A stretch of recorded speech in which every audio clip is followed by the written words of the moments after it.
ನಮಸ್ಕಾರ, ನೀವು ನೋಡ್ತಾ ಇದ್ದೀರಾ ನ್ಯೂಸ್ ಫಸ್ಟ್. ನಾನು ಚಂದನಾ ಶೆಟ್ಟಿ. ದೇವಾಲಯಗಳಲ್ಲಿ ನಡೆಯೋ ಮದುವೆಗಳಿಗೆ ಇನ್ಮುಂದೆ ಹೊಸ ಕಾನೂನು ಬಂದರೂ ಬರಬಹುದು. ಯಾಕಂದ್ರೆ ಮದುವೆಗೆ ಕಾನೂನು ಬೇಕು ಅಂತ ಅರ್ಚಕರು ಆಗ್ರಹಿಸುತ್ತಿದ್ದಾರೆ. ಕಾರಣ ಆ ಒಂದು ದೇವಾಲಯದಲ್ಲಿ ನಡೀತಾ ಇರೋ ಘಟನೆ. ಅಷ್ಟಕ್ಕೂ ಆ ಘಟನೆ ಏನು, ಕಾನೂನು ಹೇಗಿರಬಹುದು, ಈ ಸ್ಟೋರಿ ನೋಡಿ. ದೇವಾಲಯಗಳಲ್ಲಿ ಮದುವೆ ಮಾಡಿಸೋ ಪದ್ಧತಿ ಶತಮಾನಗಳಿಂದಲೂ ಇದೆ. ಕಲ್ಯಾಣ ಮಂಟಪ, ಮದುವೆ ಛತ್ರಗಳು ಎಂಬ ಕಲ್ಪನೆಯೇ ಇಲ್ಲದ ಕಾಲದಲ್ಲಿ ಹೆಚ್ಚಾಗಿ ದೇವಸ್ಥಾನಗಳಲ್ಲೇ ಮದುವೆ ನಡೀತಾ ಇದ್ವು. ಈಗಲೂ ಮದುವೆ ಸಮಾರಂಭಗಳಿಗಾಗಿ ದೇವಾಲಯಗಳು ಮೀಸಲಿರೋದು ಇದೆ. ಆದ್ರೀಗ ದೇಗುಲದಲ್ಲಿ ಮದುವೆಯಾದವರಿಂದ ಅರ್ಚಕರು ಸಂಕಷ್ಟಕ್ಕೆ ಸಿಲುಕ್ತಾ ಇದ್ದು ತಮ್ಮನ್ನ ಕಾಪಾಡುವಂತೆ ಸರ್ಕಾರದ ಮೊರೆ ಹೋಗಿದ್ದಾರೆ. ಅಲಸೂರಿನ ಐತಿಹಾಸಿಕ ಸೋಮೇಶ್ವರ ದೇವಸ್ಥಾನದಲ್ಲಿ ಅದೆಷ್ಟೋ ಜೋಡಿಗಳು ದಾಂಪತ್ಯ ಜೀವನಕ್ಕೆ ಕಾಲಿಟ್ಟಿವೆ. ಆದ್ರೆ ಇತ್ತೀಚೆಗೆ 6-7 ವರ್ಷಗಳಿಂದ ಈ ದೇಗುಲದಲ್ಲಿ ಅರ್ಚಕರು ಮದುವೆ ಮಾಡಿಸೋದನ್ನೇ ನಿಲ್ಲಿಸ್ಬಿಟ್ಟಿದ್ದಾರಂತೆ.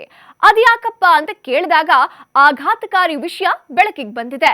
ದೇವಾಲಯದಲ್ಲಿ ಮದುವೆಯಾದ ದಂಪತಿಗಳಿಂದ ಅರ್ಚಕರಿಗೂ ತೊಂದರೆ ಆಗ್ತಿದೆ. ದಾಂಪತ್ಯ ಜೀವನದಲ್ಲಿ ಹೊಂದಾಣಿಕೆಯಾಗದೆ ದಂಪತಿಗಳು ಡಿವೋರ್ಸ್ ಮೊರೆ ಹೋಗ್ತಿದ್ದಾರೆ. ಈ ಕೇಸ್ಗಳಲ್ಲಿ ಅರ್ಚಕರನ್ನ ಸಾಕ್ಷಿಯಾಗಿ ಪರಿಗಣಿಸಿ ಕೋರ್ಟ್ ನೋಟಿಸ್ ನೀಡ್ತಿದೆ. ಇದರಿಂದ ದಂಪತಿಗಳ ಜೊತೆ ಅರ್ಚಕರು ಸಹ ನ್ಯಾಯಾಲಯಕ್ಕೆ ಅಲಿಯಬೇಕಾದ ಪರಿಸ್ಥಿತಿ ನಿರ್ಮಾಣವಾಗ್ಬಿಟ್ಟಿದೆ. ಇದರಿಂದ ಬೇಸತ್ತ ಅರ್ಚಕರು ದೇಗುಲಕ್ಕೆ ಅಪಪ್ರಚಾರ ತಪ್ಪಿಸೋಕೆ ಮದುವೆ ಮಾಡದಿರಲು ನಿರ್ಧರಿಸಿ 6-7 ವರ್ಷಗಳಿಂದ ಮದುವೆ ಕಾರ್ಯವನ್ನ ನಿಲ್ಲಿಸಿ ಮದುವೆ ಸಹವಾಸವೇ ಬೇಡ ಅಂತ ಸುಮ್ಮನಾಗ್ಬಿಟ್ಟಿದ್ದಾರಂತೆ. ಅಂದಹಾಗೆ ಇದು ಕೇವಲ ಒಂದು ದೇವಾಲಯದ ಕಥೆಯಲ್ಲ. ರಾಜ್ಯದ ಹಲವು ಕಡೆ ಈ ರೀತಿಯಾದಂತ ವಾತಾವರಣ ಸೃಷ್ಟಿಯಾಗಿದೆಯಂತೆ.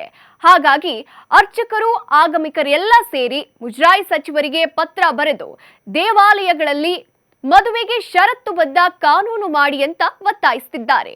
ಮದುವೆ ವಿಚಾರದಲ್ಲಿ ಒಂದು ಕಾನೂನು ಮಾಡಿ ಅರ್ಚಕರನ್ನ ಕಾಪಾಡಿ ಅಂತ ಕೇಳ್ಕೊಳ್ತಿದ್ದಾರೆ. ಇದೊಂಥರ ಸರ್ಪ್ರೈಸ್ ಅನಿಸಿದ್ರು ಇಂಥದ್ದೊಂದು ಸಮಸ್ಯೆ ಆಗ್ತಾ ಇರೋದಂತೂ ನಿಜ. ಹಾಗಾದ್ರೆ ಮದುವೆ ವಿಚಾರದಲ್ಲಿ ರೂಲ್ಸ್ ಬರುತ್ತಾ? ಸೋಮೇಶ್ವರ ಸ್ವಾಮಿ ದೇವಾಲಯದಲ್ಲಿ ಇನ್ ಮುಂದಾದ್ರೂ ಮದುವೆಗಳು ನಡೆಯುತ್ತವಾ?